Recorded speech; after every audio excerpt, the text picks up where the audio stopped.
These are the final resting places of 30 famous sitcom actors whose performances defined American television comedy from the black and white era of the 1950s through the network golden age of the 1990s. Carroll O'Connor was buried at Forest Lawn Memorial Park in the Hollywood Hills, California, after he died on June 21, 2001, at age 76 from a heart attack caused by diabetes complications. The All in the Family star played Archie Bunker for 9 seasons across 2 series, mainly a performance widely credited with changing the way American television addressed race, class, and politics in prime time. O'Connor won 4 Primetime Emmy Awards for the role and channeled personal grief into public advocacy after his son Hugh died of a self-inflicted gunshot wound in 1995, pursuing the drug dealer he held responsible and speaking extensively about addiction in communities that rarely discussed it openly. John Ritter was buried at Forest Lawn Memorial Park in the Hollywood Hills, California, after he died on September 11, 2003,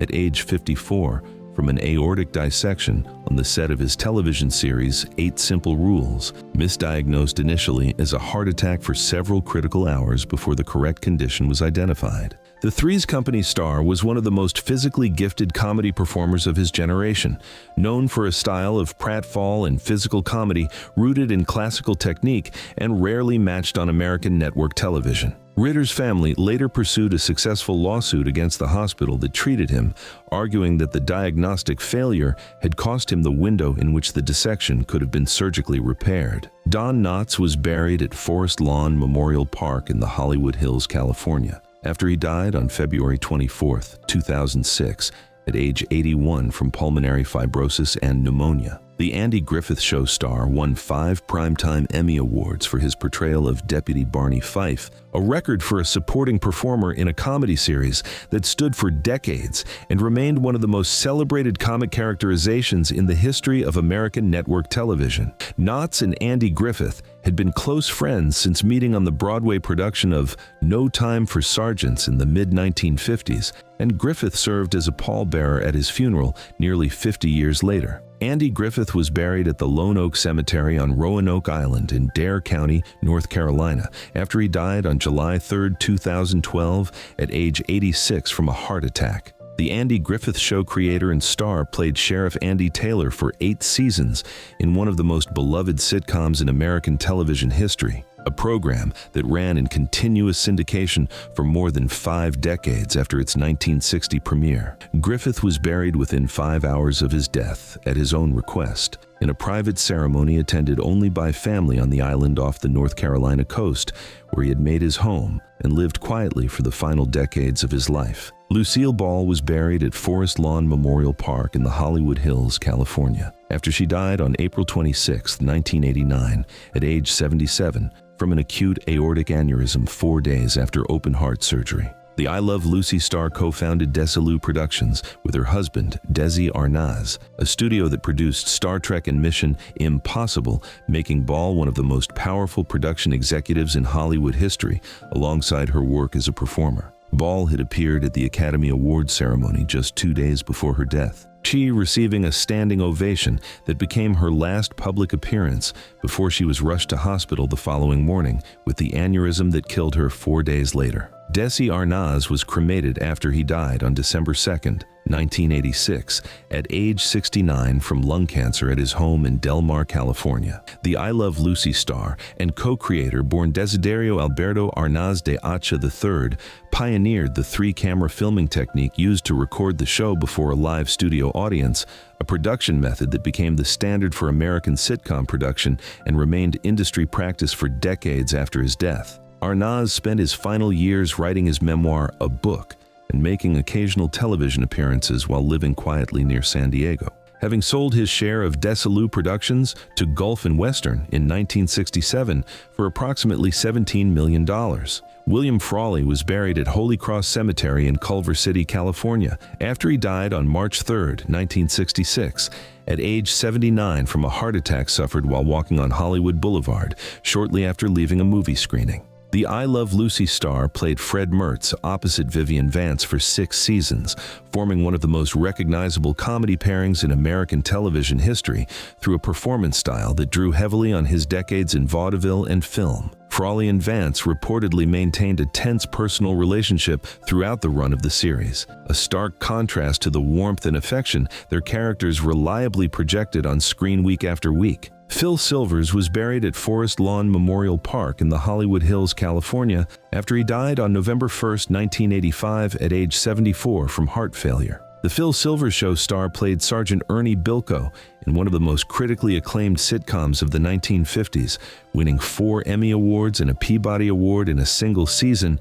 and earning comparisons from television critics to the finest comedy performances in the history of any medium. Silvers suffered a series of strokes in his later years that severely limited his ability to work and perform, and he spent much of his final decade largely absent from the public life he had inhabited so brilliantly during the peak years of his career. Bob Crane was buried at Greenwood Memory Lawn Cemetery in Phoenix, Arizona, after he died on June 29, 1978. At age 49 from blunt force trauma to the head in what was ruled a homicide. The Hogan's Heroes star was found beaten to death in his Scottsdale apartment in a case that remained officially unsolved for decades, though a suspect was tried twice for the murder and acquitted both times due to insufficient physical evidence connecting him definitively to the crime scene. Crane's murder and the private life, revealed by the subsequent investigation, were dramatized in the 2002 biographical film Auto Focus, directed by Paul Schrader and starring Greg Kinnear in the title role. Phil Hartman was buried at Forest Lawn Memorial Park in the Hollywood Hills, California,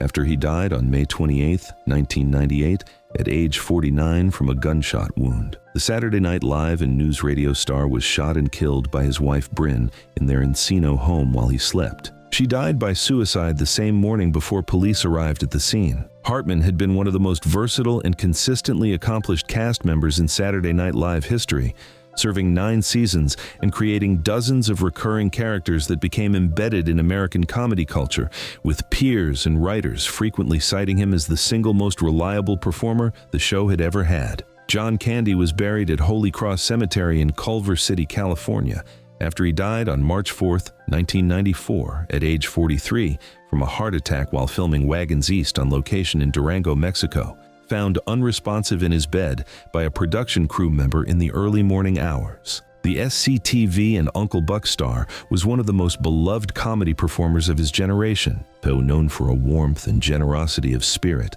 that precisely mirrored his personal reputation among every colleague who worked alongside him. Candy had been diagnosed with heart disease years before his death and was known privately to be in poor health, though his passing at 43 was experienced as sudden and genuinely devastating by the audiences who had grown up watching him. Chris Farley was buried at Resurrection Cemetery in Madison, Wisconsin, after he died on December 18, 1997, at age 33 from an accidental overdose of cocaine and morphine in his Chicago apartment, found by his younger brother John the following day. The Saturday Night Live and Tommy Boy star had been candid about his addiction throughout his career. There's entering rehabilitation programs more than a dozen times without achieving lasting sobriety, despite intense effort and genuine desire to change. Farley had idolized John Belushi and was reportedly reading a biography of Belushi in the days before his death, a parallel that struck the comedy community as unbearable when it emerged in the days after he was found.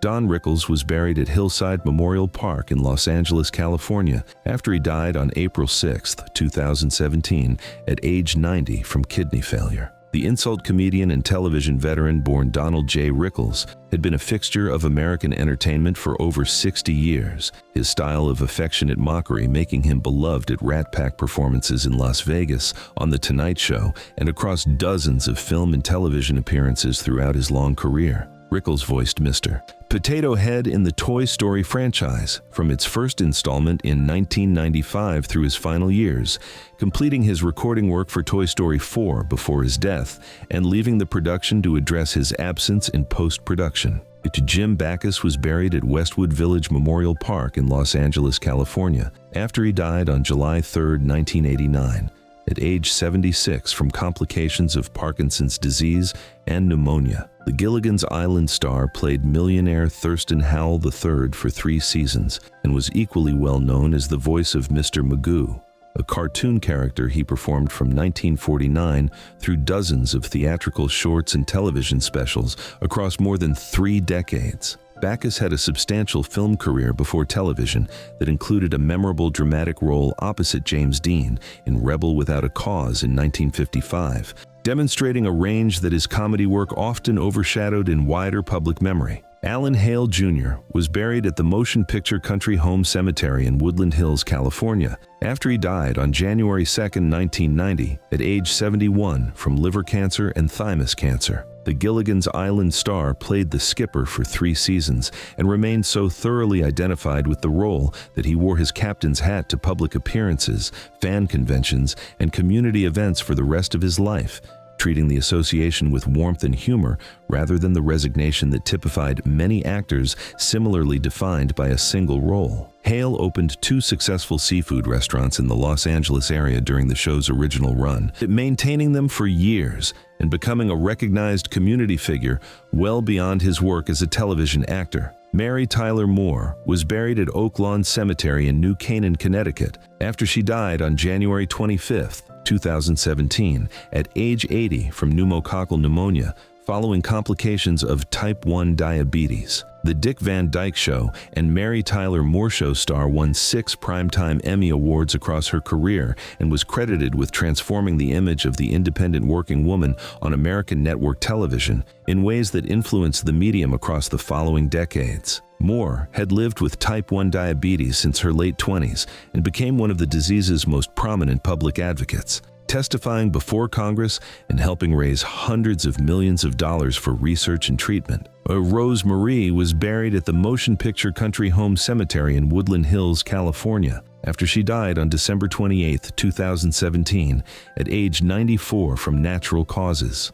The Dick Van Dyke Show star had been a child performer in vaudeville and radio before transitioning to television, where her portrayal of comedy writer Sally Rogers made her one of the sharpest and most recognizable presences in a celebrated ensemble cast. Rose Marie never publicly revealed the identity of the person who killed her husband Bobby Guy in 1964, and wore a small black ribbon around her neck every single day for the remaining 53 years of her life in his memory. A private and unwavering act of devotion observed by everyone who met her. Morey Amsterdam was buried at Hillside Memorial Park in Culver City, California, after he died on October 27, 1996, at age 87 from a heart attack. The Dick Van Dyke Show star played comedy writer Buddy Sorrell for 5 seasons and was a veteran performer whose career in comedy stretched from the vaudeville era through the peak years of American network television, giving him a depth of experience that informed every line and reaction he delivered on screen. Amsterdam was widely celebrated for his ability to produce rapid-fire one-liners without preparation, a skill that made him a sought-after guest on talk shows and variety programs across a career spanning more than 60 years. Ted Knight was buried at Hillside Memorial Park in Los Angeles, California, after he died on August 26, 1986, at age 62 from colon cancer. The Mary Tyler Moore Show star played pompous anchorman Ted Baxter for 7 seasons and won 2 Primetime Emmy Awards for the role. It's creating one of the most widely imitated comic characters in American television history through a performance built on vanity, obliviousness, and a perfect absence of self-awareness. Knight had served in the United States Army during World War II, worked as a puppeteer and voice actor in his early career, and did not achieve significant television recognition until his late 40s. Making the success he found with the series all the more remarkable for its timing. Gavin MacLeod was buried at Desert Memorial Park in Palm Springs, California, after he died on May 29, 2021, at age 90 from natural causes. The Mary Tyler Moore Show and the Love Boat star was among the few television actors of his generation to anchor 2 long-running hit series in the public consciousness, playing Murray Slaughter for 7 seasons, and then Captain Steubing for 10 in a television career that spanned more than 40 years of steady, recognizable work. MacLeod became a prominent Christian speaker and author in his later years, open about how his faith helped him through personal difficulties, including a divorce and struggles with alcohol, and he remained a warmly received public figure until the end. Tom Poston was buried at Forest Lawn Memorial Park in the Hollywood Hills, California, after he died on April 30, 2007, at age 85 from natural causes, survived by his wife, Suzanne Plachette, whom he had married in 2001 following a long friendship between two performers who had circled each other's worlds for decades. The Newhart star played handyman George Utley for 8 seasons in one of the most consistently praised sitcoms of the 1980s, which concluded with what many television critics still rank as the greatest final episode in sitcom history. Poston had a long career in live television and theater before his most famous work, and had been a regular on Steve Allen's Tonight Show in the late 1950s, where his deadpan style first found a national audience. McLean Stevenson was cremated after he died on February 15, 1996, at age 66 from a heart attack in Canoga Park, California. The MASH star played Lieutenant Colonel Henry Blake for 3 seasons, before leaving the series to pursue a solo career, a decision widely regarded as one of the most consequential professional miscalculations in television history, given that none of his subsequent projects approached the cultural standing of the show he departed. His character's death in the surprise finale of Season 3, announced to the operating room by Radar reading a bulletin in a scene that broke entirely from the series' comic register, remains one of the most emotionally devastating moments in American sitcom history. William Christopher was buried in Glendale, California, after he died on December 31, 2016, at age 84 from multiple myeloma. The MASH star played Father Francis Mulcahy across 11 seasons and 256 episodes, a role requiring him to balance comic timing with the quiet moral gravity of a character who functioned as the ensemble's conscience through years of cast changes and tonal shifts in one of television's most ambitious comedies. Christopher was a committed advocate for autism awareness throughout his adult life, having raised a son with autism, and spoke publicly about the experience and the need for better services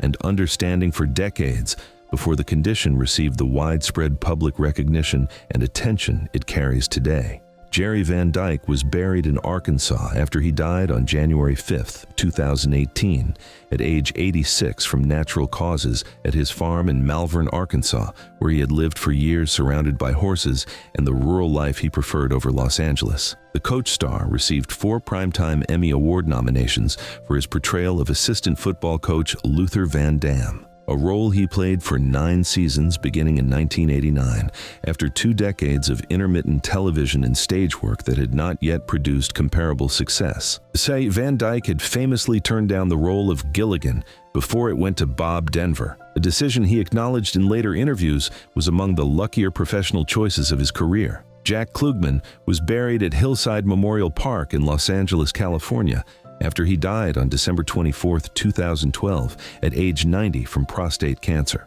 The Odd Couple star played Oscar Madison opposite Tony Randall for 5 seasons, winning 2 Primetime Emmy Awards for a performance that became one of the defining Odd Couple comedy pairings in television history. Klugman had survived throat cancer in the 1980s and had much of his larynx removed, learning to speak again through a combination of therapy and a partial regeneration of his vocal cord, and he continued working in film and television for 2 more decades with the reconstructed voice. Tony Randall was buried at Ferncliff Cemetery in Hartsdale, New York, after he died on May 17, 2004, at age 84 from pneumonia following open-heart surgery. The Odd Couple star played Felix Unger opposite Jack Klugman for 5 seasons, winning a Primetime Emmy Award for the role and creating a portrait of fastidious neurosis that entered the American cultural vocabulary as shorthand for a particular personality type. Randall founded the National Actors Theater in New York City in 1991 to bring classic plays to broader audiences,